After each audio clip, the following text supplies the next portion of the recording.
Hello everyone, you joined me at the tail end of my last KSP mission in which we rescued Nate Simpson from the surface of Juna, and it leaves us with just shy of 2,000 signs with which to unlock stuff on the tech tree. So let's go ahead and decide what needs unlocking next. I think it goes without saying we need the nuclear engine because all of the missions we're going to be doing in this series from now on are going to be basically interplanetary. Another really important node to unlock is this one here, just because it has another science experiment. So we can get more science points from each of the missions we do. From there, it's like just having a look at some of the more expensive nodes, seeing if there's anything worthwhile getting. But really, I think at this point, it's worth just focusing our science points on unlocking stuff from the 6th level of the tech tree. So that's the level that's just before the nuclear engine, because we haven't really got much of a budget to spend on the more expensive stuff. And while the tech tree does have its flaws, like there are some pretty weird placements of things, generally it's better to just unlock every level of each sort of tier as you go along the tech tree. And that's effectively what I've done.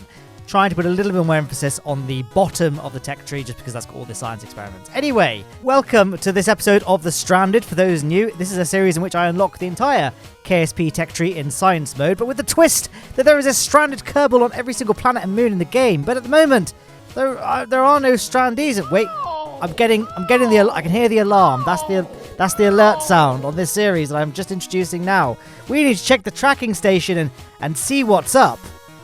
Oh my goodness, we have some wreckage on Laythe. Oh, I don't have the technology really to do a proper Laythe mission, but let's just humor it. Let's just have a look. It could be nothing, could be a glitch. Let's zoom down with our satellites that have really, really amazing, incredible cameras on them, really, and have a look. Well, I certainly concur with the description of this being wreckage. So we've got a very odd-looking iron contraption there with a couple of detached wings. Clearly, something's up. Can we zoom in any further using our X-ray camera? Oh no! There appears to be a hapless trapped Kerbal inside of said iron contraption. I wonder how they got there and who they are and who their voice actor that you might have heard of is. Yes, that is the flimsy premise for today's episode of The Stranded. It's going to be a Laythe mission where we don't have that much tech. God help us all.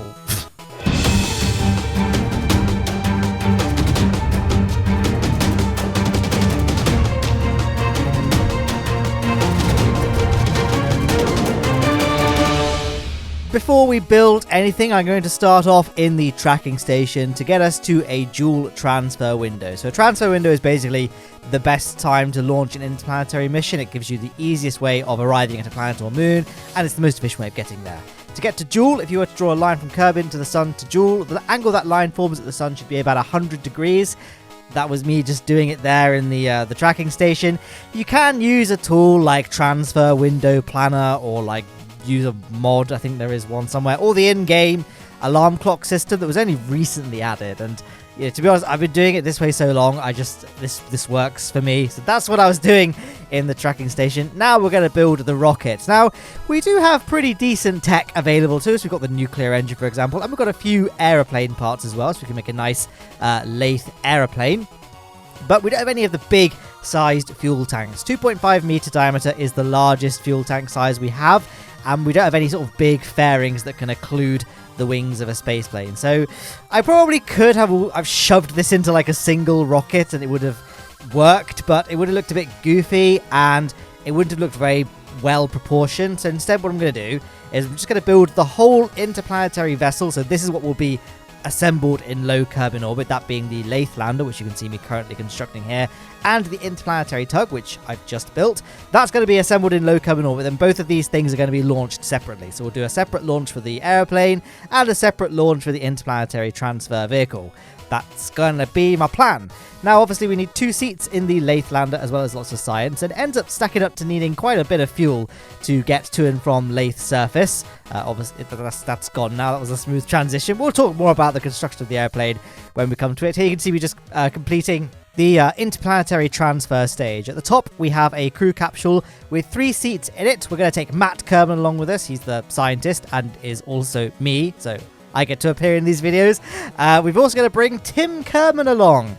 Tim Kerbin, the everyday Kerbal Naut, bringing Kerbin down. Yeah, because he's a pilot, and it'd be really useful to have a pilot Kerbal with us because I'm a scientist. I can't make maneuver nodes. It'd be useful to have a pilot Kerbal come along with us because we won't be able to get a signal to the tracking station all the way out at Jool. So it'd be good to have a pilot so that we can still do things like maneuver nodes. Whoop. What a beautiful launch. I decided to just pause my commentary for that. I don't know why I'm shouting. I could just modify the volume, can't I, in post-production? But there we are. We have our rocket launching. It's a very Delta IV Heavy-esque looking machine. The 2 peripheral boosters are attached to the central core with a fuel line, meaning that all 3 of those engines are only pulling from the 2 side tanks. So that when we detach those 2 side tanks, the central core will still be filled with fuel, which is, there you are, you see, this is the absolute most efficient way of doing a launch where you have more than one booster in the first stage. It's never been done in real life. The original plan was to have Falcon Heavy work like this, but then SpaceX realized that this is actually really, really, really difficult, so it's never been done. So there we are. There's a, if any rocket company CEOs are watching, there's my challenge. If you can pull this off, leave a little comment down below. Let me know you did it, and I'll send you a quiche. I don't know. I didn't really think that through. There goes the core stage. We're up to the upper stage now, I guess. Not really much. I don't really have a lot to say about this ascent, to be honest. It's a pretty standard launch profile. In fact, it was a bit inefficient, to be honest. My initial gravity curve was far too slow. I should have been pointing 45 degrees a lot sooner than I eventually ended up pointing 45 degrees, but it didn't really. I've got plenty of fuel in the ascent stage, so it didn't really make much of a difference.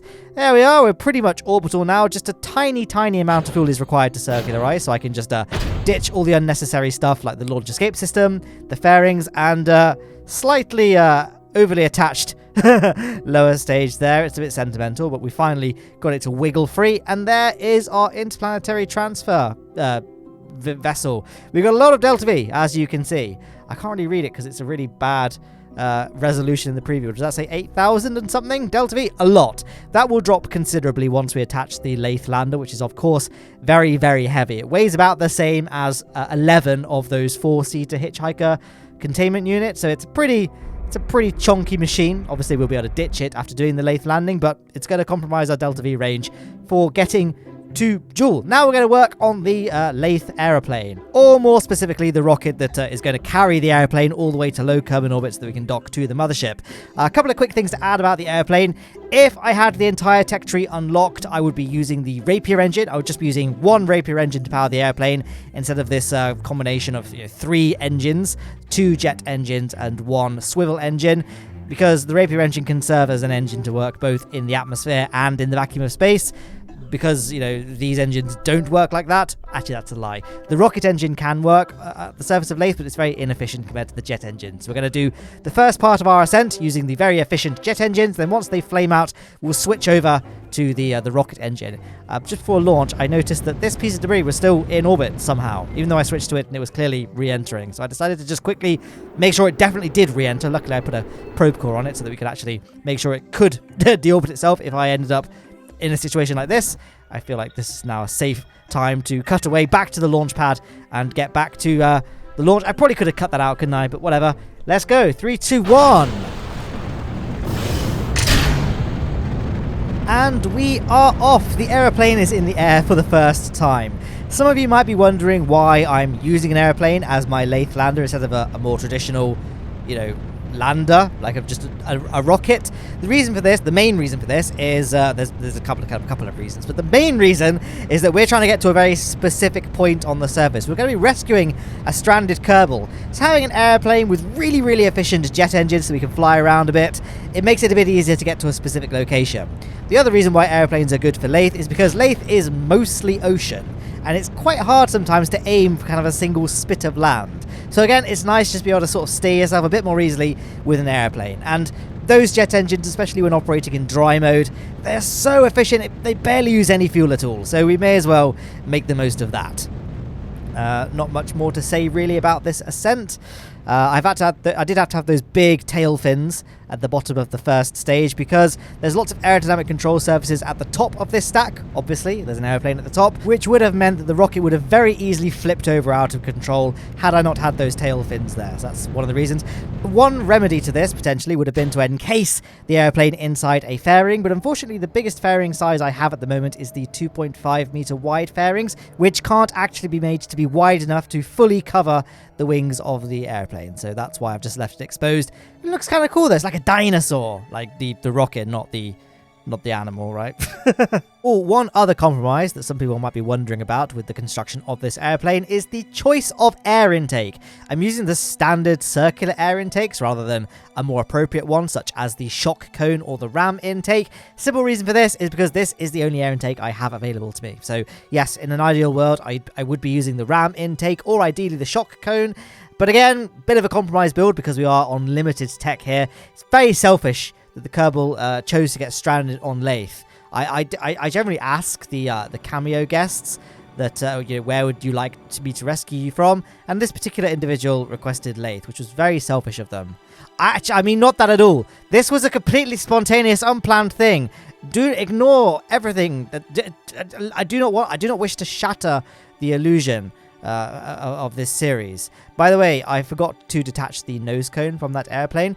It's like a little nose cone that's just covering up the docking port for the Kerbin ascent. Probably makes basically no difference at all, but I thought it would just look a bit better because it's like pointy.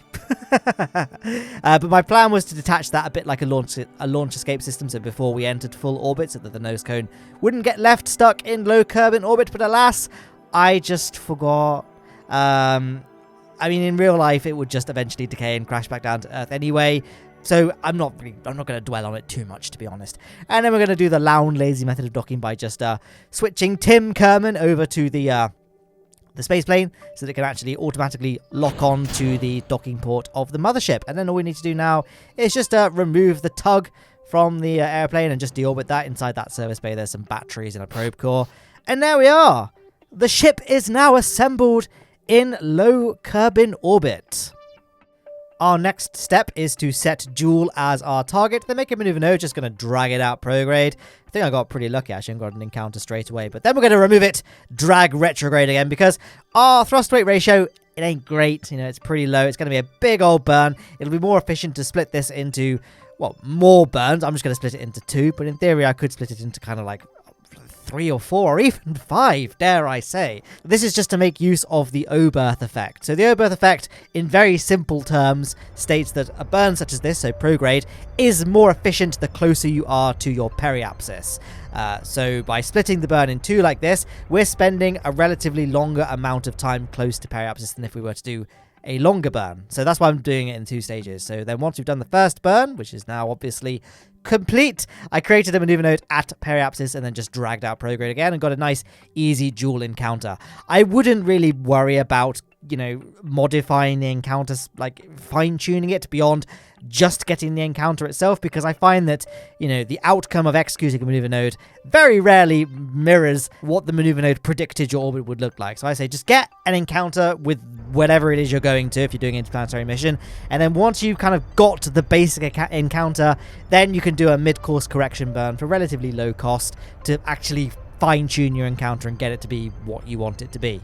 But there we are. We have an orbital line that goes into Jool's sphere of influence, so I'm happy with things so far. Just completing the burn there. A couple of things I want to just mention with what you just saw.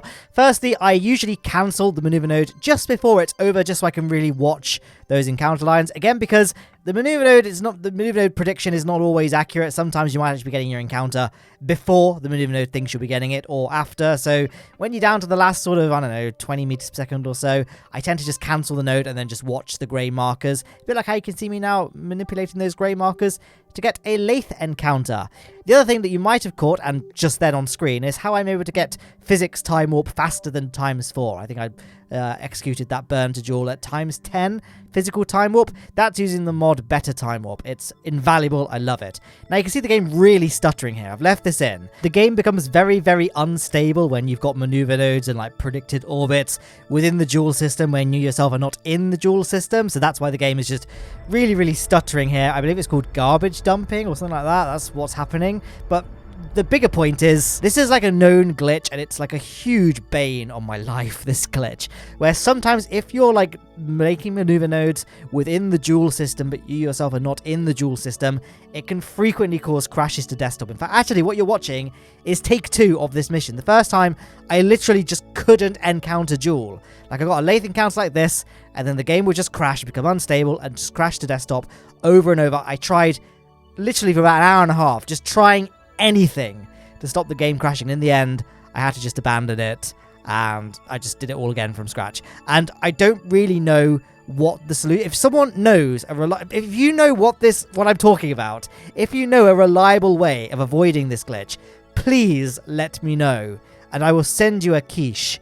Any quiche you want, chicken quiche, a whiskey quiche, if that's such a thing, I will make it a thing. If you could tell me how to rely it, honestly, it sucks. And it's a big reason why I don't do more Jool missions, because it's just so infuriating. And there's literally, I just don't know what you're supposed to do to avoid it. I don't know what causes it. That's just sharing. I'm just sharing an insight into my life, guys. Luckily, as you can see on this occasion, the glitch hasn't happened. It was rearing its ugly head a little bit. Like, I was trying to do any modifications to my orbit as quickly as possible, because it seems to be most liable to crash when you're actually editing the maneuver node with the maneuver node maker. That was a great sentence, wasn't it? So I was doing all modifications to my orbit with the maneuver node maker as fast as possible, just try and avoid a crash to desktop. I was so jaded by my experiences with the with all the glitches. But here we are, circularizing at Laythe. I could have saved a lot of fuel by doing an aero brake, but that is for noobs, as we all know. I retracted the... Oh no, it just crashed. I forgot I left this in the edit for it in the commentary. Yeah, this was one of the crashes where it just crashed to desktop. So luckily, I had a quick save, so we can just resume where we left off. This is why I make a bunch of quick saves all throughout missions, and I have absolutely no shame in admitting that, because sometimes the game will just die. And it's not like I have a bad computer. I have an what do I have again? The graphics card is a 2080 Ti, and it's a good one. It's like an MSI. It's a good one, basically. And my CPU is it's a Ryzen 3950X. It's a good and I've got 64 gigabytes of RAM. I know it's not the PC that's the bottleneck.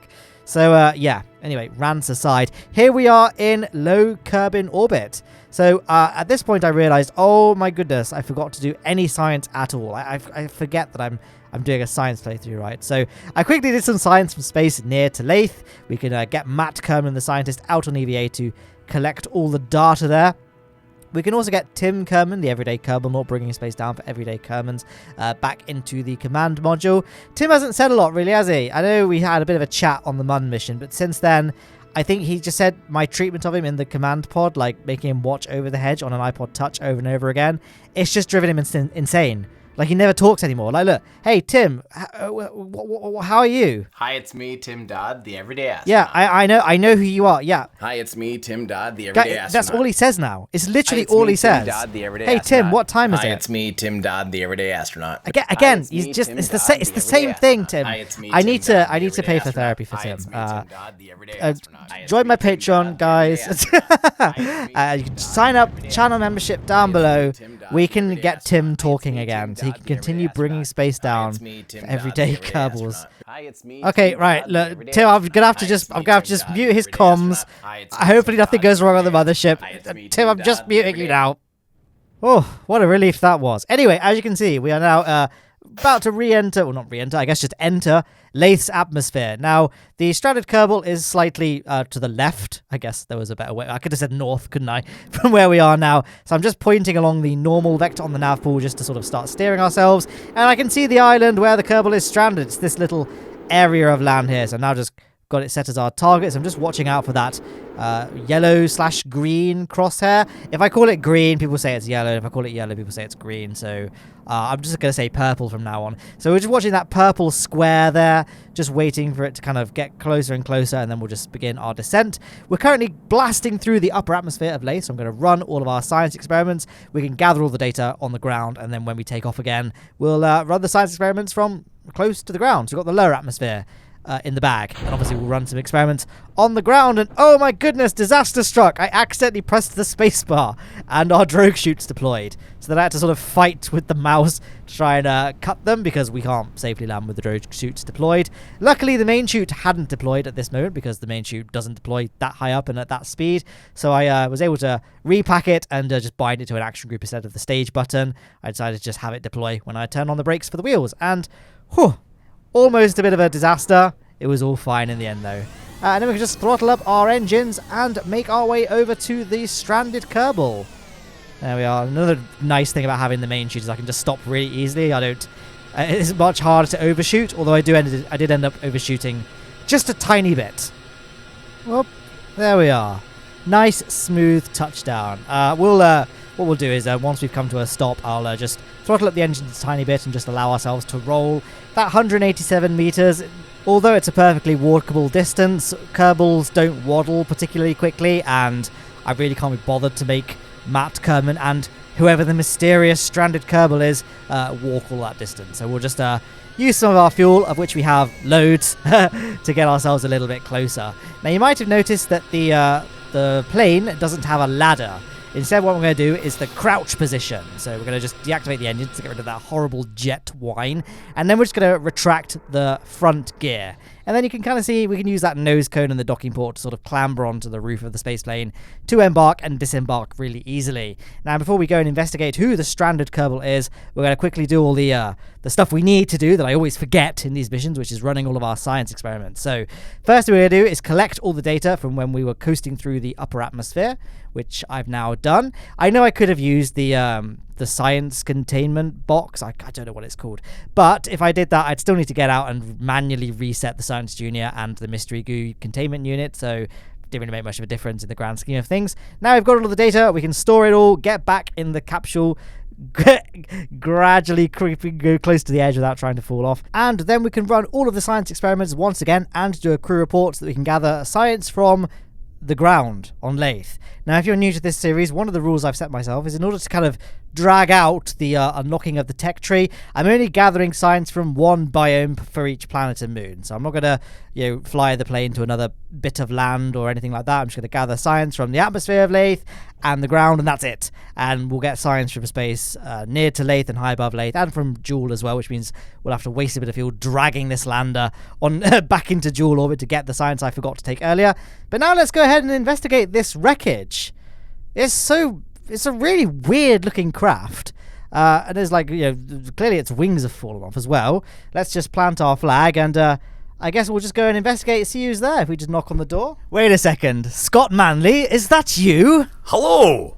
Hello. What are you doing on Laythe? I'm flying. Laythe has an atmosphere. I'm going for my pilot's license. I figure I have to try all sorts of environments. So a planet on the other side of the solar system seems like a perfect opportunity for some flight training. That does sound like pretty ironclad logic there. But I mean, I hate to mention the elephant in the room here, but if you're stuck, does that mean that you weren't flying safe? Take a little closer at the thing I'm flying. I mean, you did say ironclad.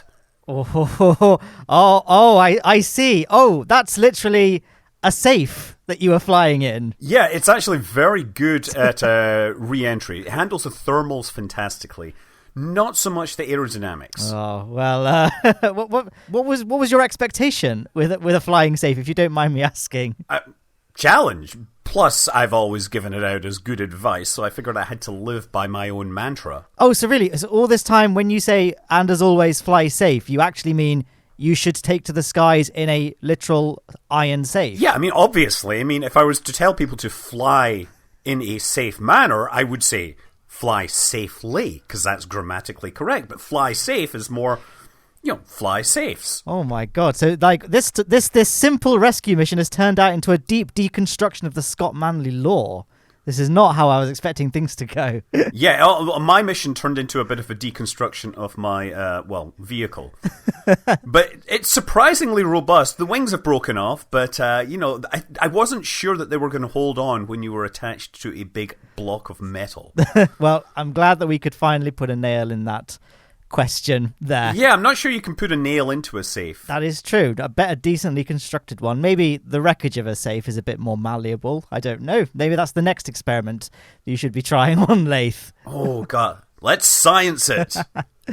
All right. Well, hey, look, see that lander over there? I've got a spare seat. There's some deep fried Mars bars and some iron brew. So how about I give you a lift back home? Oh, sounds fantastic. Will it be a long trip? It'll be a moderately long, but I've got an iPod Touch in there with a few bootleg Disney films. Okay. I'm sure you're Apple, right? You can make the battery last a bit longer. No comment. I'm software. Not hardware. All right, hop aboard. Okay, I'm fly safe. I think I'll leave the flying of safes to Scott there, and I will fly plane.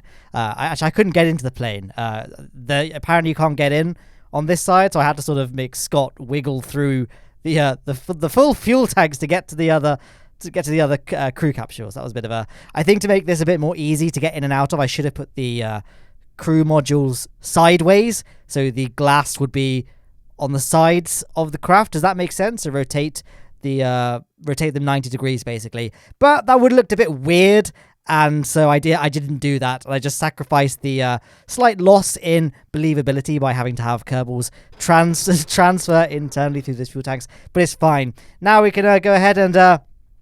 I guess get back to the mothership in orbit. So I'm just going to throttle up the engines and spin around so that we're pointing along the 90-degree vector on the nav ball. And as you can see, I took the scenic route here. I could have just turned right and had it immediately, but I guess I wanted to do a full spin, get myself nice and clear of the safe that is no longer flying. And yes, without further ado, let's throttle up those engines and get into the air. So I'm going to press an action group that I set, action group 3, I think I set this as, to switch those Panther engines. They are called Panthers, right? It's not Cheetah or Bob. No, I think it's Panther, isn't it? Switch them into afterburner mode, which is actually still pretty efficient compared to... I think it's more efficient than the Rapier engines anyway, in air breathing mode. Not sure. Don't quote me on that. I know someone's going to make that stupid joke in the comments again. Whatever. Where they put, don't quote me on that, Matt Lowne 2022. Whatever, I'm disappointed in you. I'm not impressed with that joke. Sorry. That got pretty dark, didn't it? Now we're in the air. We're going to quickly run our science before we get to the upper atmosphere, so we got our science data points from this part of Laythe. I mean, like I say, if I was trying to maximize the amount of science points I was going to get from this mission, I would have probably flown this at least to another point of that island. Ideally, I could have probably hopped to a couple of other islands as well. And once in low Laythe orbit, I would have taken science while above various different biomes, because you get kind of unique science points for being above certain biomes. So say for above the Sagan Sea versus the shores versus the Midlands. I think these are all biomes. I know the Sagan Sea's one because it's on screen on Kerbal Engineer, but also because I just know that. Yeah, not much more to say. Really, just coasting our way. Fairly low angle of attack because I want to basically get as fast as possible using the really efficient air-breathing engines because they really cap out at a fairly low altitude. So once we're getting nice and fast, I'm then just going to start increasing our height. And once we start, getting closer and closer to apoapsis without much gain in our speed, we'll fire up the central swivel engine. I'd say we're probably looking at now as a reasonably good time to do that. There we are. And yeah, we're just going to coast. As you can see, our speed rapidly increases. There's flame out of the engine, so we can close both of the air intakes and deactivate the engines. Maybe someone can answer this for me, because I'm not quite sure, and I'm far too lazy to Google this. In the past, closing air intakes makes very little difference to the aerodynamic performance of an aircraft, so it's always been advised that you don't really need to do that. I don't know if that's still the case, and I feel like it's just good practice to close them for things like this, especially because those are the really big, draggy air intakes, because they're the low-tech ones. But then again, we're in the very thin part of the atmosphere, so is there really that much aerodynamic drag? You could argue that yes, because look at the airplane. It's covered in flames, but don't know. we'll have to... maybe someone can answer this for me if it actually makes a difference to close those air intakes. Anyway, as you can see, we are now back in space. I've set my apogee to be lower than the orbit of the command module, because as you can see, the command module is currently going to be ahead of us. So by setting myself on an initially lower orbit, which is a faster orbit, that allows us to catch up. So we should be able to rendezvous with relative ease. Obviously, we need to exit our suborbital trajectory and enter an orbital trajectory, or just an orbit, really. I'm just dragging this out. It's like when you're trying to, when you're in school and you're trying to drag out an essay, or do you guys say essay in America, or do you say assignment? I'm not sure. But either way, dragging out an assignment by making all the it is, and and the I'ms to I ams, etc. Just trying to, I'm aware this is a longer commentary than normal, well, normal as of late on this channel, so I'm not used to it, and I'm very warm. I know this is like a frequent thing I say in videos, but it's currently a bank holiday for me. Bank holidays in England are basically like public holidays. And it's very warm. We spent the day at a beer garden in a little town called Colstock. We got the train there. It was great fun, but now I'm back home and I'm a bit hot and bothered and tired. And thought I'd sit back, kick back with a nice refreshing glass of water and record a little KSP commentary and learn about the truth behind Scott Manley. I feel like the mask has been... I don't know about you guys, my reality was shattered by that reveal.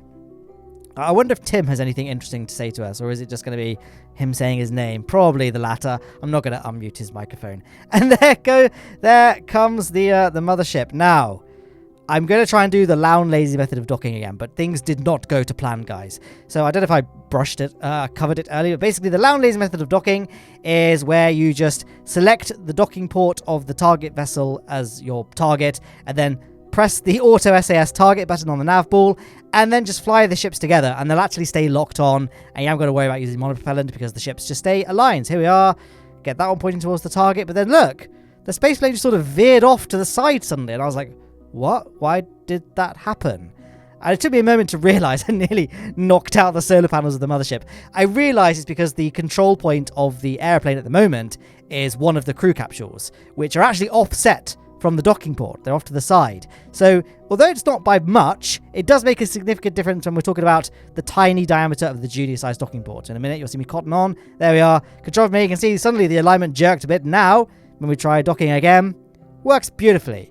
So now, in an ideal world, I would... well, first of all, I'm going to transfer all the liquid fuel into the mothership, and I'm going to go on EVA in a second and take all the science points from the lander, and then we would just, I don't know, lower our Laythe orbit so that we're on a suborbital trajectory, undock the lander so that it burns up, doesn't get left in space, and then, re-enter orbit ourselves and go on our merry way back to Kerbin. But as I said, I missed a couple of key moments to acquire science, that being in space high above Laythe and in space high above Jool.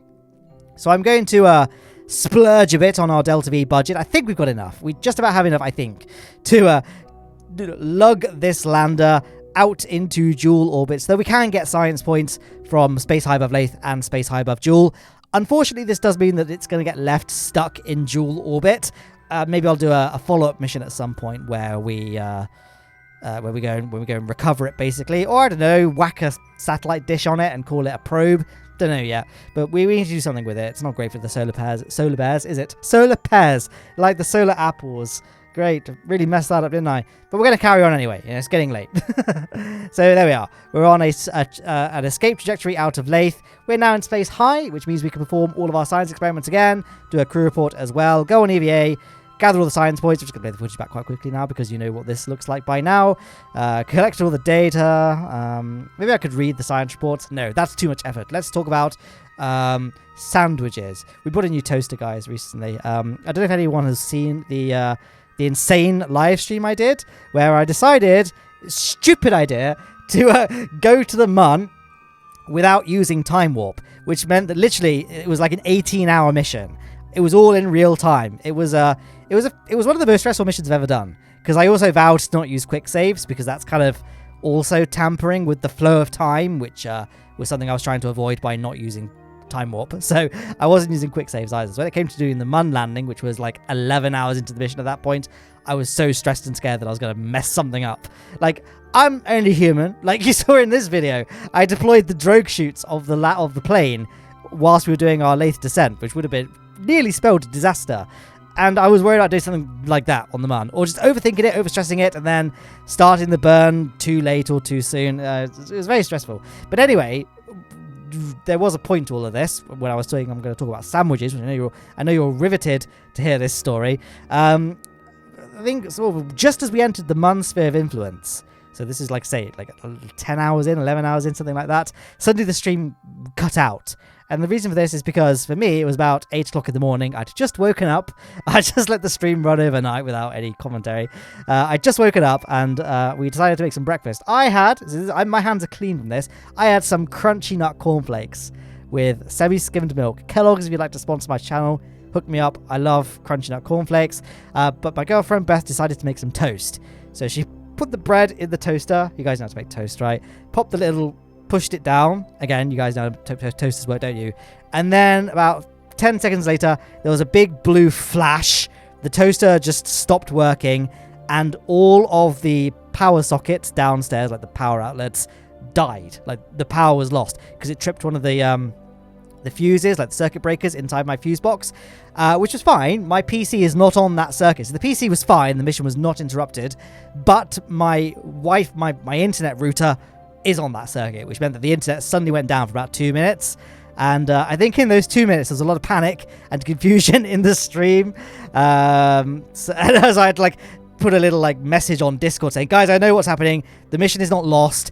I'm working on it. I'm just going to do this. So anyway, we've bought a new toaster now to replace the one that nearly killed the live stream. It's pretty good. It's a Jool. And we got a little sandwich caddy. So basically, it's like a cage. You make your sandwich, put it in the cage, and I put the cage in the toaster.